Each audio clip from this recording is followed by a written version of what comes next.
Pan Nalin, director of Chhello Show or Last Film Show, is no stranger to Goa. He always returns to his Goan home when he wants to focus on his writing and editing. Back for the International Film Festival of India, his film was screened last year and then headed to the Oscars as the Indian entry for the Best International Feature Film. Unfortunately, it didn't make to the final nominations, but it did give hope that the Oscar was within reach. Watch this exclusive chat with Team Herald. And that's becoming a fact worldwide. And how long you were working on this film?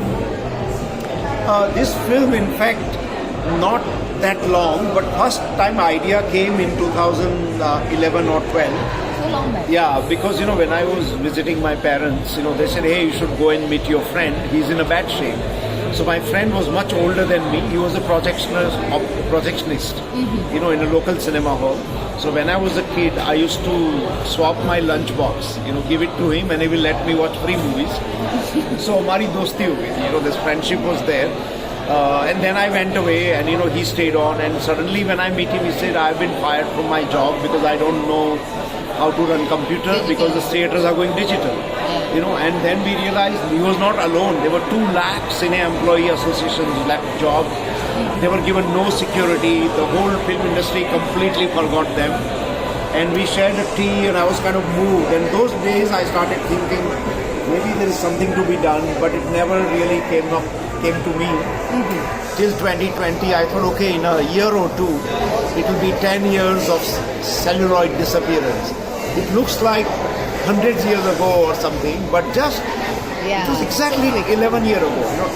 2011-12, we still had cinema in Goa. I remember showing 35mm movie. But it came so fast. It changed so fast. So that story of me losing his job, my childhood, lot of stories. My parents, family, friends used to say, "No wonder you are a filmmaker," because as a kid, you had stolen film reels, and you had ended up in a juvenile home, and all these stories were floating around. So I said, okay, there is maybe a real good film to make about this, and that way I can pay homage to cinema. It will be 10 years of disappearance of celluloid, but of course, because of pandemic, like the whole world, we got delayed. But positive thing came out that luckily our story was already a pretty good story. So people after pandemic really didn't want to watch anything dark, So we found many more distributors from Japan to Australia to New Zealand, world over, who really loved the film. So that journey was mainly 2019 and 20, making and raising the finance for the film. And then, we couldn't do anything during the year of 2020 to 21 before the film came out. All the offices and all were closed. I mean, you couldn't do your post-production. Everywhere, cinema hall were closed, and when we tried to do mixing for our movie, our sound engineer, got COVID, so we went through a lot of. Yeah. How was your, can you speak about your connection to Goa, because you have a music, Yes. lead song actually in your film. I love it. So my connection goes back to a student days when I was at NID, National Institute of Design, and I was in a graphic design. And that time, Goa Tourism had asked NID to come and do map of Goa. This is like way back 25 years ago or whatever.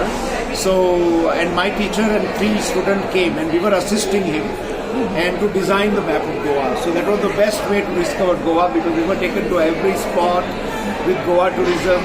We were hand drawing. There was not a big computer that time. And we were doing cutting, pasting all the sites, and making graphics. And that old map, I'm sure it might be somewhere in archives. And then I went back, and I had really so much. I liked the nature and the architecture and everything, the people and festival. And so I said, moment I finish, when I write my script, I'm going to go back to Goa. So, but ultimately it was a question of money. Cinema was in Mumbai. So I did TV commercial.